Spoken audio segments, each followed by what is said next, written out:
Well, welcome to a special edition of Over a Barrel live from the PDI Users Conference 2023 in Denver and in front of a studio audience. Maybe something new, yeah. Something new. We've got a lot of eyeballs looking at us right now, and pressure's always on. You've got a little sweat on the forehead already, and it's okay. I'm Matt McLean. This is a co-host, Patrick DeHaan, and thanks so much for joining us. We have got a lot to discuss. There's a lot of craziness going on in the world right now, especially when it comes to the tropics. I mean, there's so much out there that we can actually begin on a topic with. So you get to choose. You drew the short straw. What do you want to talk about first? You know, to have this session timed just like this when everything's going on, it's like, who timed this? It was just absolutely perfect, as Matt mentioned. We have soon-to-be Hurricane Idalia out churning. There's a lot to talk about. The wholesale price of gasoline's plummeting. Consumers facing Labor Day. Everyone wants to know what's going to happen. So, I mean, any shortage of those. And keep in mind, refinery issue late last week that everyone's been asking about at the Marathon Refinery in Garyville, Louisiana. That caused prices to go up. And, you know, just any sort of this combination. And in the background, we always have the conversations at conferences like this about the transition to EVs. So we'll even cover that probably in the second half of this podcast today. So yeah, there's a lot of stuff. You want to start talking about the tropics first? Because that seems to be on everybody's mind. Right before we began recording this podcast, some folks are going, I don't know if I'm going to make my connecting flight back from this conference. I mean, there's a lot of stuff going on with that. So, you know, the very latest tropical storm Idalia, we are monitoring that obviously from a petroleum side as well, because there are quite a few infrastructure situations that are in the Gulf of Mexico as well as along the coastal lines. So it is expected at this point to be a major hurricane, category 3 or 4, sometime within the next 24 to 48 hours, and may impact a large portion of the west coast of Florida into the Panhandle. And so we are monitoring that very carefully right here on Over a Barrel as well. You've been keeping a very watchful eye on its impact with petroleum products, especially Port Tampa, which is the state's largest port by land and by actual tonnage as well. They are the biggest port in Florida, and from what I understand, they're shut down. They are shut down. So there's a problem right there. So the artery that comes from the Gulf Coast, Florida, much of anything south of really, I'm trying to think of a nice imaginary line, really just a little bit south of Jacksonville, an hour. If you slice the rest of the state off, all that product is coming in with barges. Port Tampa, Port Everglades, Port Canaveral, Port Jacksonville. Right now, it looks like a lot of the tanker traffic trying to really get around, the Keys right now and get into the eastern half of Florida. I think we have a waiver out there already from Florida in terms of the restriction. Federal motor carriers allowing drivers to go a little bit above and beyond, which is kind of the status quo when you have an event like this, is the bureaucrats immediately try and cut some of that red tape and let the shipments flow.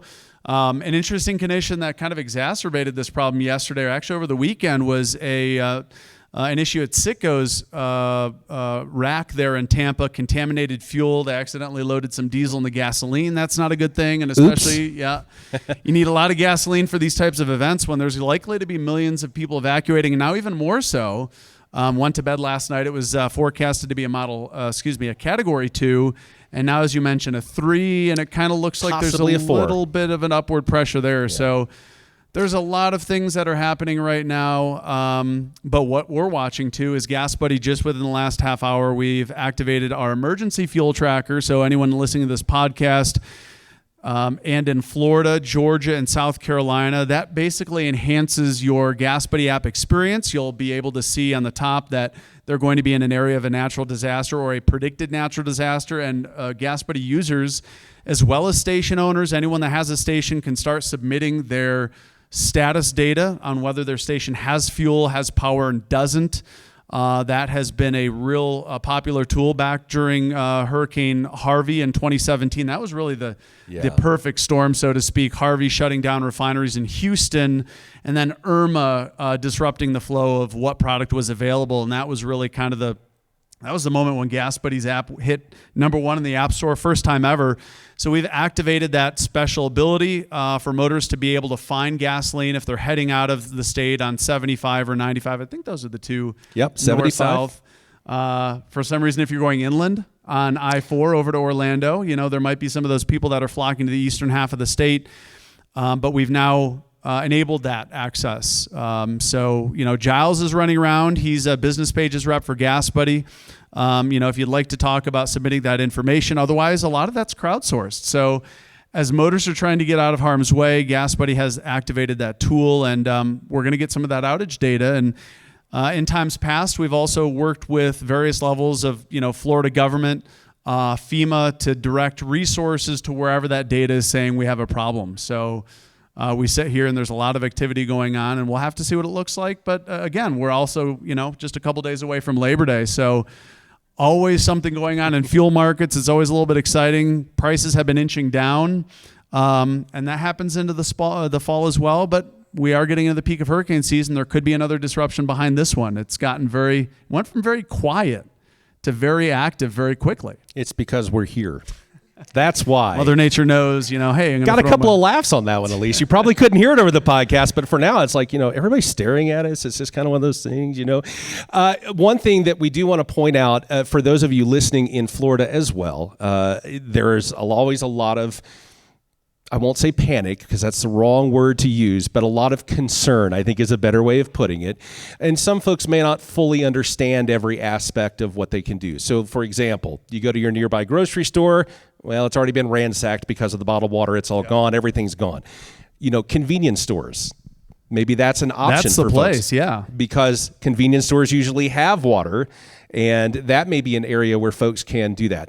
One other question that I want maybe for you to please explain, for folks that, there's a lot of different areas. EVs, for example, even the Florida Department of Emergency was saying, please keep your vehicles charged prior to the storm. That's a new challenge. It is, because when the power outage goes, it's days. You're stuck. Or longer. Yep. Could even be longer. But also your fuel tank's at least half full.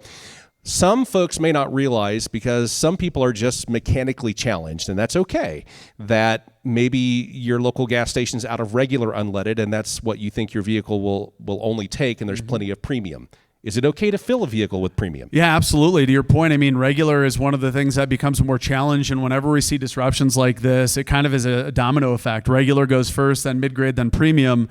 There's a cost difference to stations. And a lot of the time when that happens, when regular is a run-on, stations will offer premium. Sometimes they're gracious enough to say, hey, we'll give you the price for regular and you can get premium. And so it's kind of a domino effect. And it becomes really hard for stations to stay ahead of the curve when every tank you're getting 5 to 15 gallons above and beyond, right? We see the average transaction shoot up because, during the Colonial outage, people come in with plastic bags and they're just filling any sort of, and we recommend people don't do that, by the way. Please? I think that's obvious, but let's say it again here. Don't get your Rubbermaid containers, your storage bins. This is not a safe way to dispense gasoline. If the C-store sees that, they may say something to you because it's not safe for them either. There is liability involved, but yeah, absolutely. To your point, it's hard enough for stations to stay well supplied, but you can absolutely put in a higher octane than you need. If it's needed. Yeah, absolutely. If your car says 87, if you always put regular in, well, if regular's not needed, you're not going to have anything to worry about if you put in higher octane. Your car can't take advantage of it, but it will run just fine on it. Yeah, that's important to Just don't put in diesel if you need gasoline. That doesn't work. Yeah, and that incident that you mentioned, multiple dozens of gas stations did receive that tainted fuel, by the way. And so there are a lot of folks that I know that the governor of Florida talked about that had already unfortunately fueled up with the tainted gas. So there's a lot of issues going on. And then there's liability, and whoever's fault that is, generally, it's generally not the station owner. In this instance, there can be mistakes. This is humans, but I think in this case, it was a barge of diesel that may have inadvertently been pumped into gasoline tanks at the rack, and that's where then the trucks that come and fill up with it, unbeknownst to them, are filling up with a product that is contaminated, and that's why I think at a very high level this time around, we saw that message from Citgo that we noticed that there's contamination happening. And so, that ends up in, to what we talked about last podcast, that gasoline doesn't just go to Citgo stations; it goes to many stations, like 7-Eleven. There's a lot of the Citgo that provides There's some to wholesale 7-Eleven. clubs out, BJ's wholesale clubs. Yeah, there were some clubs mentioned there as well. So. Again, if anyone filled up with that, you obviously don't want to start your car, or if it does, you're going to see some check engine lights. You'll take it to a mechanic, you'll drain the fuel tank, and then you'll fill up with fresh gasoline. But these issues do happen occasionally. Yeah. It's not the end of the world. It is, a big pain in the behind, especially with evacuation orders. That's going to be a challenge. But, kind of talking about all of this now, we have the EV side of things. What do you do? When you have a hurricane that is probably going to cut power, where can you fill up? Fast chargers. That's a whole new chapter. And what we're familiar with here is the liquid fuels of it. And that's the beauty of liquid fuels, right? Is that the fuel is there. There's plenty of it around. The problem is just getting it into your tank. Electricity, that's a much bigger problem, because it's not like you can just go down to any gas station and find an EV charger. Your local convenience store generator is probably not going to be able to handle charging an EV. You're absolutely right. And that's a problem. it's interesting in Florida as well. There are regulations that they have to have hookups for generators in this type of instance, but they're not required to. So we learned very quickly that when fuel networks work normally, it's a beautiful thing. People can come, fill up, and leave. But when there are, threats to the infrastructure, whether it be fuel, electricity, things become disrupted. And it's really hard for stations to stay caught up. And keep in mind, too, when you have a port or a rack shut down where stations are normally sending their tanker truck drivers, they're going to have to go further distances, which means that there's less efficiency, which is really why then you start to scramble. Fuel networks can't quite work as quickly.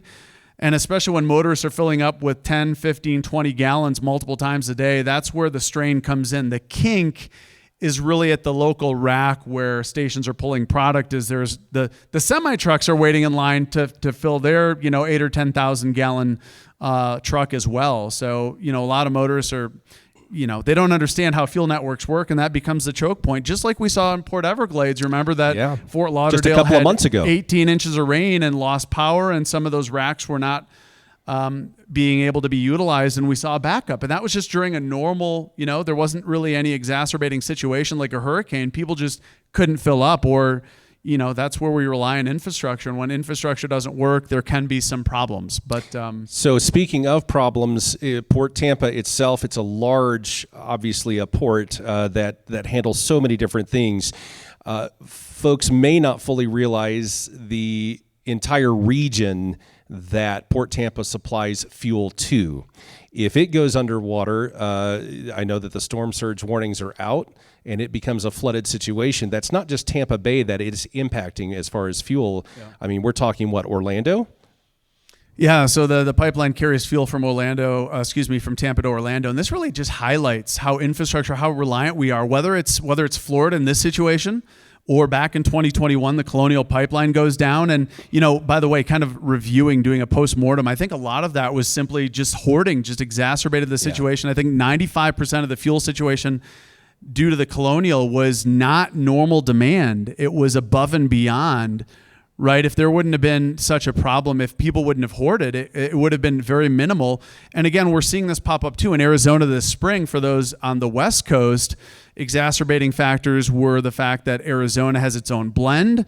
The population boom in Florida and Arizona is there's not necessarily additional infrastructure to bring the fuel in. So you talk about Florida and, millions of population increase for the last 5 years, and suddenly you need more barges, you need more capacity. There's only the pipeline that runs from Tampa to Orlando. So infrastructure sometimes hasn't kept up with the population boom. And a great example of that is Arizona, where Kinder Morgan, who is a pipeline operator, is soliciting bids to expand its pipeline from California to Arizona. So it's a lot of the complexity talking to people that don't understand why prices shoot up is because gasoline has a difficulty sometimes getting to where it needs to go. So for those of you here with us, how many are representing convenience stores in our audience today? Well, there's quite a few. Are there other entities that are represented, petroleum companies or and then you've got maybe freight or transportation companies? Yeah, am I missing anybody? We've got across the board covered in here. We do. So if you can fact check Patrick, Don't worry about me. Any Just questions? fact check Patrick. Any questions? Bring them up here. If you have anything to add, we'd love to hear from you. Yeah, that does. You were reading my mind, which is kind of that happens sometimes. We've known each other for a while, but if you all have any questions, we would love to, be placed on the spot. He would. I'll get over it. But no, we would love to actually have those questions because from your perspective, we'd love to hear that. Your convenience store perspective, your petroleum perspective. And our audience. I mean, there's some, really interesting perspective here to cover. A lot of our users are going into your C-stores. They're filling their tanks. And they're hoarding your gas. They're just doing all kinds of crazy. They're filling it up with plastic bags, right? So, I mean, these two lovely ladies have microphones. If you want to just raise your hands, and don't worry, we won't, broadcast your full name or anything along those lines. You don't have to worry about that or even necessarily what you're representing. But if you have any questions, we'd love to hear them, and we'd love to see if we can maybe provide some answers for those. Or if you just have any information you want to add to it. And kind of interesting, too, here for anyone that has a question, go ahead. But while we cover that, we covered kind of under the canopy what happens during outages. But as you mentioned earlier, a lot of the first inkling when something happens is to run to the grocery store. And that's a great opening for the transformation we've really seen in C-stores, right? It's not just at the pump with, all these offerings and with outages and how to work around them. But, you go inside and milk, eggs, bread sometimes at C-stores, how much they've expanded fresh food. Yep. That's really an interesting part of this as well. And that's something we don't often cover, right? We usually talk about fuel trends, but really pertinent, especially for the summer road trip, that it's not like the Incu burger that it might have been back in the 80s and 90s. There's still roller dogs, but there's a lot beyond that now. Fresh sandwiches. I mean, there's all kinds of stuff. Beef jerky, the refrigerated stuff, the really good stuff, not just the Jack Links. I like Jack Links. There's a time and place, but there's even a selection of beef jerky that you wouldn't expect anymore. And in the refrigerated section, which means, it's even better. He's right, I guess. We'll go with that. Any questions? Raise your hands. Anything? The comments, complaints? I mean, check with him. I don't know. Boy. I don't know. Don't, let's bring the complaints to the airlines. There's going to be a lot of those complaints, I think, in the next couple of days as we all head home. But and just for those who are listening on the podcast, we are going to make you clap at the end just so they don't think we're talking in a padded room to ourselves. There are people here. There are people here, I promise, because they're being really quiet. Like they're being super quiet. So we just want to make sure that folks know that they're here as well. Well, at least, the phones aren't going off. I guess if somebody's phones went off, maybe it wouldn't be the worst. There is somebody in the room here with us. That is possible. So. But, evolving beyond that, as we move towards Labor Day, really the closing to the summer driving season, demand is likely to go up. And the question that at least I'm hearing from now is what are prices going to do, right? That's what consumers really want to know about. And everyone's like, oh, prices are going to go up. It's a holiday, without really understanding, well, first of all, we have some refinery issues that are contributing to the rise in price. Everyone just always thinks before the holiday prices are always going to go up. And actually, a lot of the time, as we found this last week, right, prices actually went down. So consumers facing gas prices for Labor Day actually seeing the national average go down. A little bit of a disconnect. Gasoline is going down. Diesel is going up. So kind of a unique opportunity for discussion that gasoline season is ending. And with it, usually prices moderate, especially when we get out of the RVP season, which what we call summer versus winter gasoline. RVP for the common listener? Read vapor pressure. Okay. That's basically the time of year that the EPA mandates certain blends of gasoline that retailers sell. The big cities have to use reformulated gasoline. It burns cleaner, so you don't have as many ozone action days, or at least vehicle emissions aren't causing a lot of that low-level ozone. And so once we get to September 16th, that's the magic date, we go back to winter gasoline. So along with it, we should see a 10 to 15 cent difference or moderation, a drop in prices. Of course, there's always the question, what's OPEC going to do? Because the price of oil hasn't been as high for the first time in 7 weeks. Oil prices last week dipped. So we'll take the break we can get, right? I'll take any price cut I can get in gas. You know me. That just means you're going to go into the C-store, right, and spend it there. Usually, yes. That's very true. An extra breakfast sandwich or a great cup of coffee. I mean, there's all energy kinds of drinks. Stuff. Yep. I feel like a Red Bull right about now. I don't do energy drinks so much. My energy is coffee for the most part, and I can consume plenty of that. Put an energy drink in me, that could be scary. I'm going to just point that out. He, on the other hand, That's what I live on. I've got know. a couple Red Bulls in my room that I brought along with me just in case I needed some of that late night energy. Traveling overseas. By the way, just got back from France where gasoline is diesel. I think we just spent 85 euros on 45 liters. Extremely expensive. So while we're talking about the national average and price of diesel here at $4, I mean, talk about filling up a tank of an average vehicle for what, 90? I think the credit card charge came through as $90. So what is that, like $9 or $10 a gallon? That is not cheap per gallon. That's I think all crazy. I know. Hey, we do have one. See, we do have people here. Yes, One's we have going a to question. We have a question. We didn't go outside to pull her in. Yeah. I'm glad you guys went international because that's kind of where my question is. With the introduction of BRICS and obviously Russia and the Ukraine war and obviously what's going on with France and Africa and the African countries, how do we see that impacting the global supply of petroleum products? Well, it's really interesting, especially you mentioned Africa, because some of we actually have a massive new refinery coming online, the Dangote refinery coming online in Nigeria. It's really interesting watching BRICS, which is kind of a new alliance between countries happening and how that could kind of change the format. When it comes to petroleum markets, the really difficult spot the last couple of years has been having to do with refining capacity. We saw COVID, which decimated demand for gasoline. Refineries shut down because nobody really knew at the time how quickly gasoline demand would come back. Well, enter 2022, we all had cabin fever. We got sick of, drinking ourselves silly at home and sitting at home twiddling our thumbs. So Americans hit the road last summer. That's when that lack of refining capacity or the shutdowns that occurred really hit us in the face, and we hit $5 a gallon. And some of these countries now in that alliance, including India, China, areas of Africa, are where a lot of this new refining capacity is coming online. And so our relationships, U.S. relationships with some of these countries is really top of mind.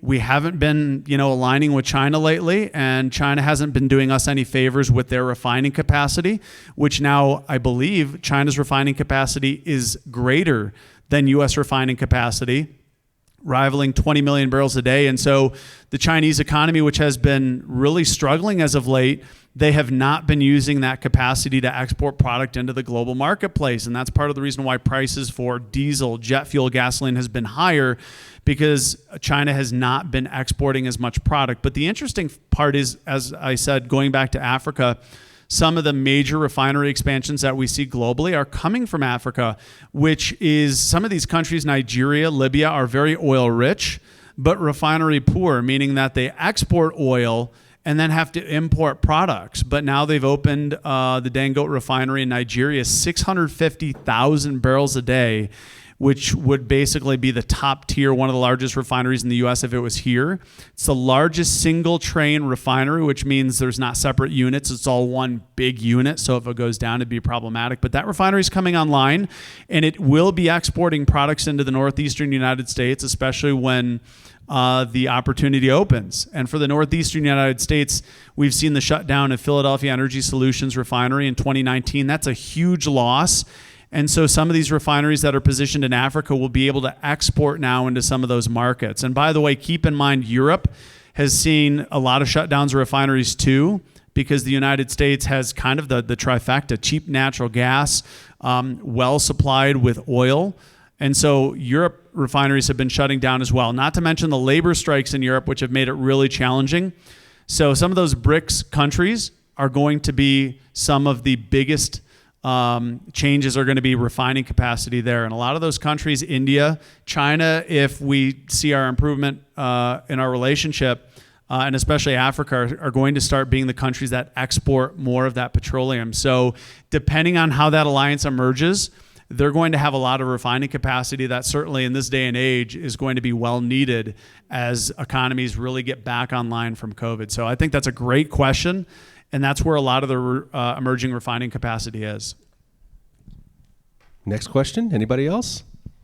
That alliance is kind of interesting, and looking at the members of it and looking at U.S. relationships, Russia's part of it. And obviously we don't see eye to eye with Russia. We don't see eye to eye with China. I think I don't know if that's me kind of jumping to the conclusion. I think that's kind of the sentiment here. I hope I'm not, if anyone disagrees, feel free. But it's interesting watching that alliance emerge, and we'll have to keep an eye on how it continues to do business, because It's all been about alliances lately and partnerships. And keep in mind, Russia and the ongoing war in Ukraine, China has been a major beneficiary of some of that depressed Russian crude oil that nobody else wants to buy, obviously, because it signals support.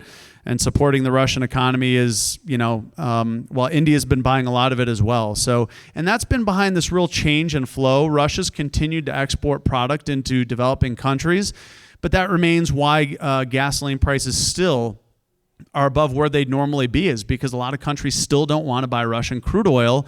And, the price cap, which is arguably not so effective, is basically giving China and India an open door to import a lot of oil. And China's been buying a lot of that Russian oil simply to fill its equivalent of the U.S. Strategic Petroleum Reserve we have. China has been building their own reserve, but once it's full, it's full. So it's going to be really interesting seeing once China fills its reserves, where that Russian oil is going to go. Keep in mind, China's economy has really been faltering and there's not as much demand there. So that really could impact the price of Russian crude oil moving forward, which would have global implications potentially then.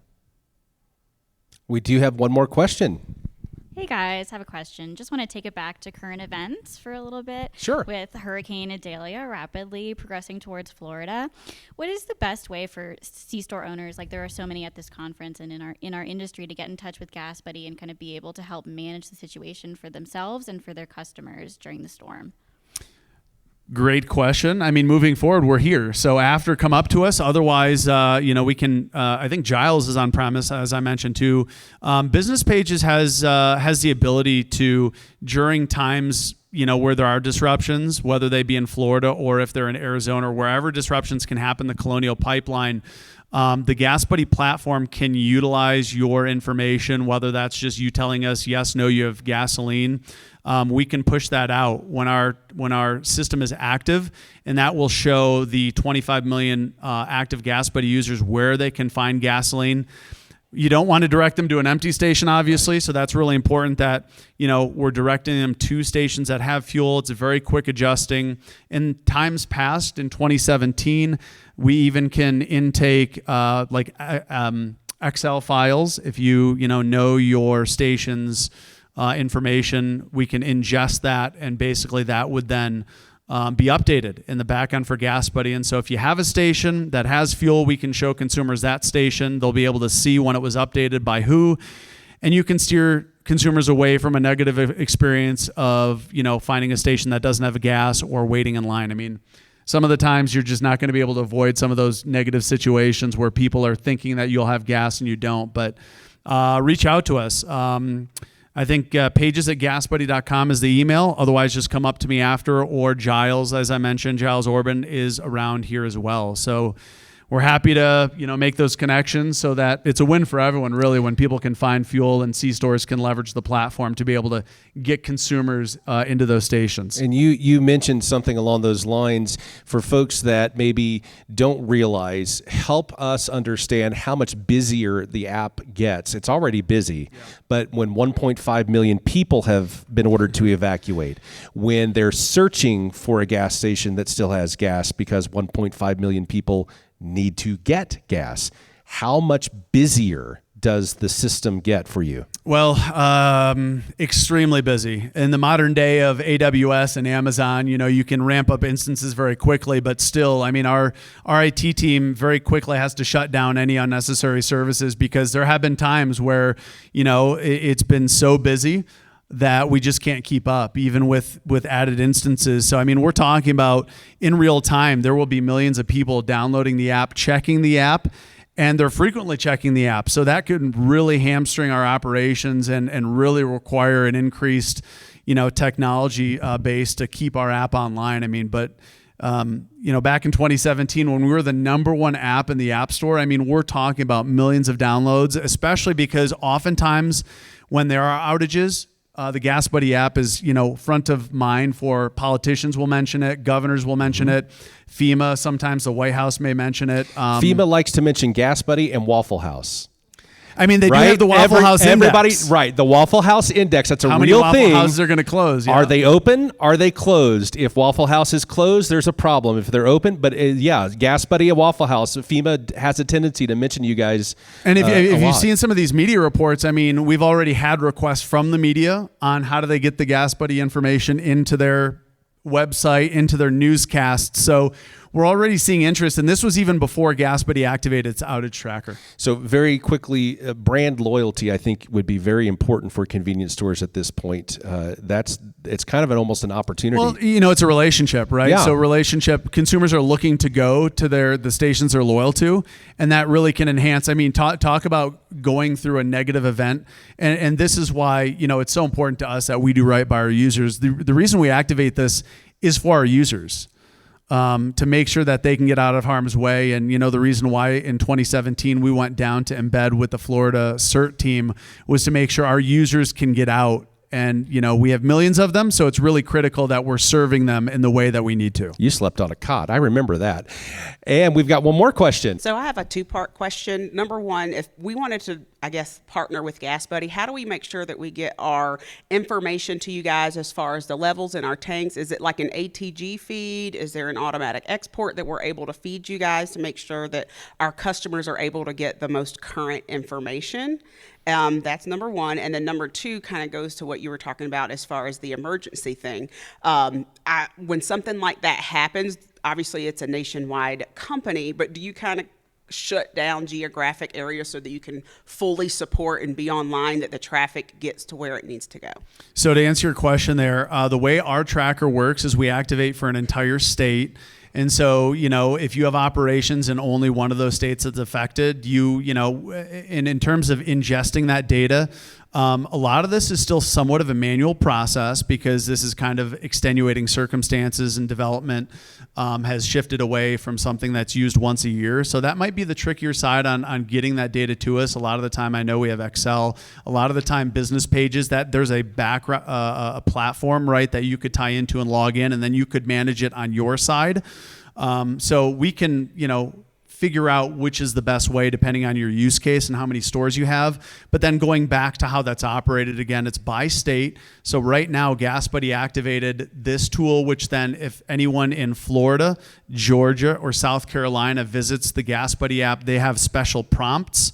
And so that's how we would activate it. So it would really only affect, again, if you have operations in many states, this would be something you're only feeding us for several states. And depending on the ingestion of data, and sometimes depending on your level, we just want a yes, no, do you have gasoline? And if you want to preface it by saying we're getting low, that's also really critical to feed to consumers so that they don't have a false expectation that you will have fuel, understanding the extenuating circumstances. So there's a lot of use cases, but we can have that conversation. And for her other question, you don't shut down other geographic areas inside gas. But in other words, somebody in California can still get access to the app and still use it like normal? For somebody in California, they won't have any of that information. Yeah. They won't, we don't ingest that data. So outage data would not be live in California. And so right now we are working on geo-targeting smaller areas because there are other circumstances that may not warrant an entire state.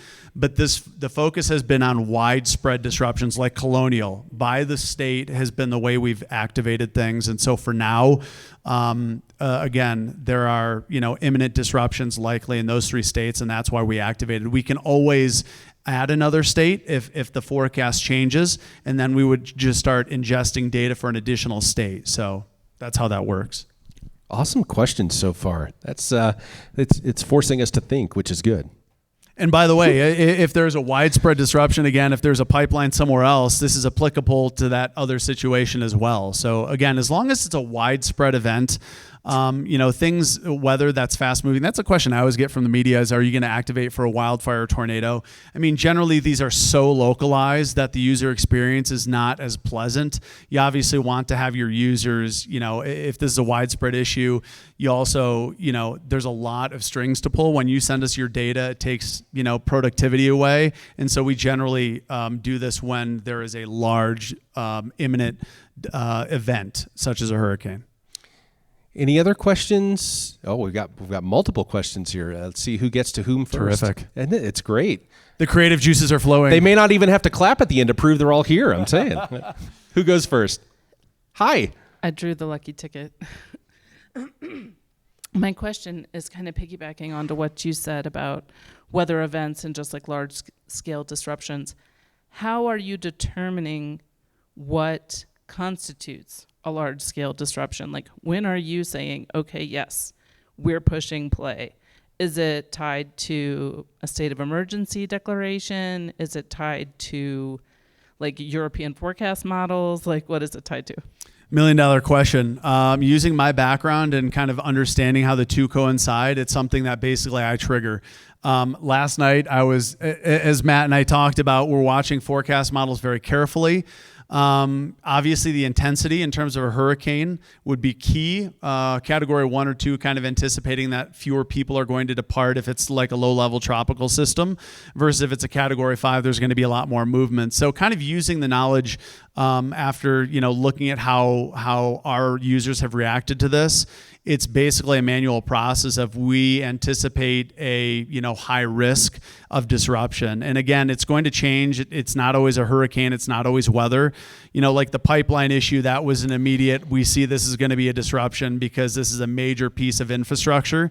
So there's usually multiple things. I think for a hurricane, the intensity, the forecast track, how many users are in the potential path. Florida's a very populous state now, and so that's one of the things that goes into it. But as soon as we get off, I'm going to be looking at the latest forecast models, and if the cone of uncertainty changes, that's what we're watching. So it's very manual, very human oriented, and again, if it's a high level disruption, that's what we're looking at. And I think right now, last night, I was kind of leaning towards not activating because it was looking like a Category 2 storm.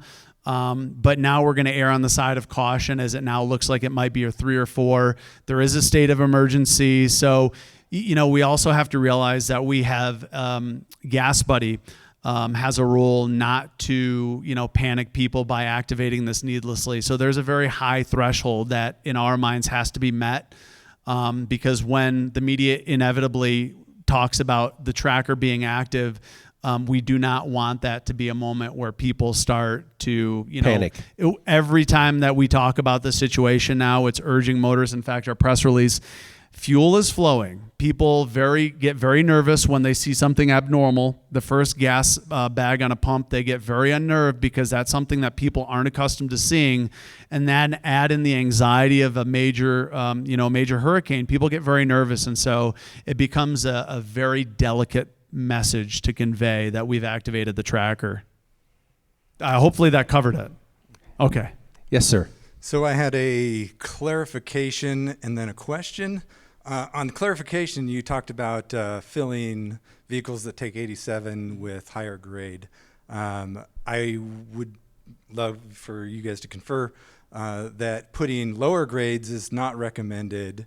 And so just to make sure that people understand, hey, if you use a 92 or an 89 or whatever that happens to be in the different areas, because that they shouldn't, because there's compression dynamics, top dead center elements where you're getting that, and you can actually cause damage. But obviously, in event of emergency, you should always fill so you can continue moving. And then I have a question after that. Sure. Well, yeah, and if we can split it up so we can cover that more adequately. So to the point being made, if your car requires high octane, putting in low octane is absolutely not recommended. Not a good idea. As somebody who used to tune vehicles and throw 25 pounds of pressure through my turbo, you understand octane is a measure of a car's ability to resist pre-ignition. Pre-ignition can be very catastrophic. Mm-hmm. Fuel igniting before it's supposed to can cause extreme engine damage. But in life and death instances, it's really, as was mentioned, compression in an engine is very critical. A lot of newer model vehicles have higher compression because it makes them more efficient. If it was me, and I like I said, I would not recommend this. But in a case where you do not have any, let's say you end up in a situation where there's only regular, as long as you are not pushing that engine anywhere near its capabilities. Engines, a lot of modern engines have knock sensors, not to rely on those, but I would still not recommend, if your car needs 93 octane, I would not recommend filling up with anything less than that. So if your car requires 87, it's okay to put in a higher number, but it's generally not okay to put in a lower number of octane than your car recommends or requires. Thank you for bringing that up. That's a very good thing to mention as well. And now, what's your question? Okay, so it's probably better I went second because it's kind of long-winded, but I'm hoping to actually tie some of these dynamics of with the emergency dynamics, adding the domestic feature and international. So when we look at the elements of, I had the pleasure of being in the oil industry a long time, starting in upstream. I've been in California, Central Valley, really big upstream presence there.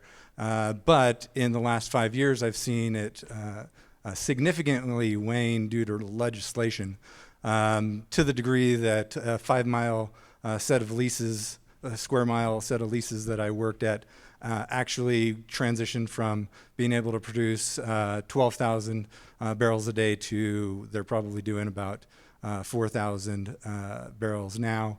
And when we look at that, where would that, if California is decreasing the state's ability to create supplies for refineries, where would that supply come from? Potential international dynamic, and then if we actually had those supplies available to us, would there be opportunities that we could send these fuels to places in need? So. Yeah, and to answer your question, that's what the Gulf Coast is. The Gulf Coast has so much capacity with refineries. If it wasn't for the Gulf Coast, Latin America and South America would be between a rock and a hard place because they rely on those Gulf Coast refineries. The access capacity that they provide goes to Latin America and South America. And to your point, California still needs oil. If they're shutting down the ability to pump oil in California, that's just going to mean that, hey, refiners are going to have to find it from elsewhere. And a lot of the oil right now that comes from Saudi Arabia is going to California to bridge that gap. Alaska sends California some supply through the ANS. Alaska North Slope crude oil comes down. But yeah, California has been kind of the out in front in terms of the electric transformation that's happening. But in the meantime, California is still one of the largest gasoline consuming states in the country. And that means, refineries out there have been under a lot of pressure.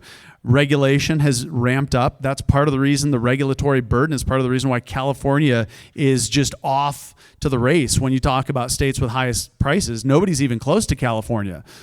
California is the highest because of all the regulatory burden, the carbon management program that it has, high gasoline taxes, the fact that supply is coming from further away, generally at a higher cost.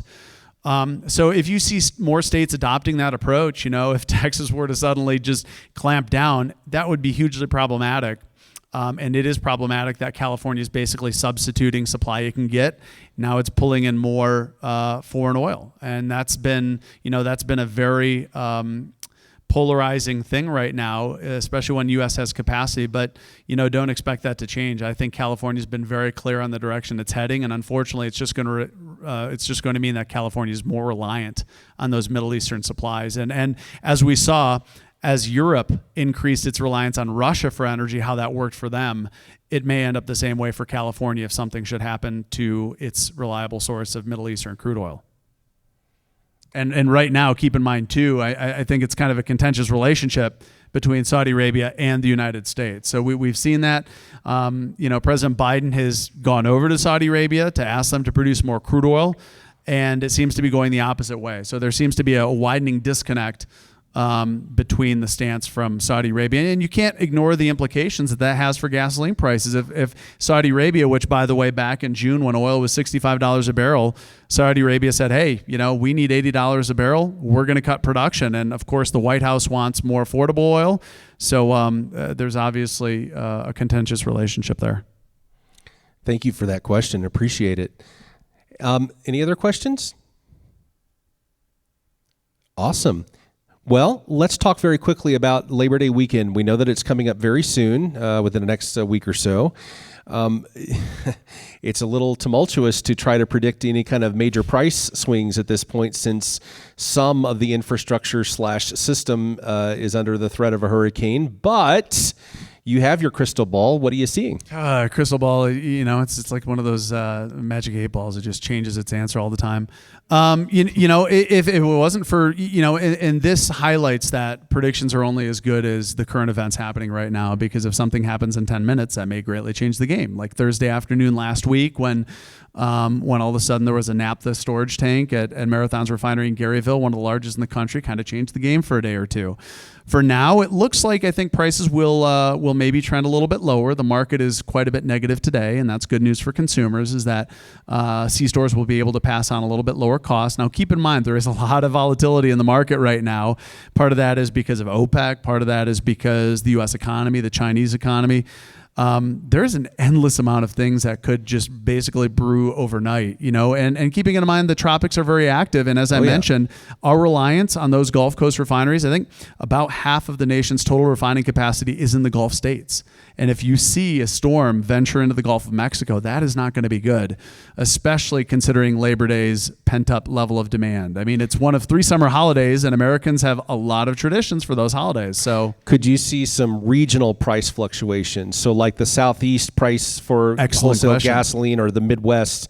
Because they're not going to shut down the refineries, but they may not be able to ship the gasoline off to the Southeast for a few days. So then what happens? Yeah, $1 million question. I think we're at a point where right now some of the and people have probably heard us talk about price cycling markets. There are some markets, especially in the Midwest, the Great Lakes, even Florida now engages in price cycling, where you see prices trend lower and lower and lower, and then they jump up and then they go back down, and that's kind of the cycle. Some of those Great Lakes states may see a price cycle before Labor Day. I know we just saw one, or are seeing one now in Ohio, prices jumping back up today, and part of that has to do with the wholesale price of gasoline shot up late last week as a result of that refinery. Now it's easing down, but it's kind of too late. We may see some states in the Great Lakes, Michigan, Indiana, Ohio today, Kentucky, could see a modest, what we'll call price reset, the same price they saw about 2 weeks ago. Florida may see one, but I think most states will trend a little bit lower. The worry is those areas, that price cycle may see a cycle before the holiday weekend, which is a week from today. So, motorists probably sooner rather than later should fill up in those price cycling markets. But if not, there's really not anything to worry about too much.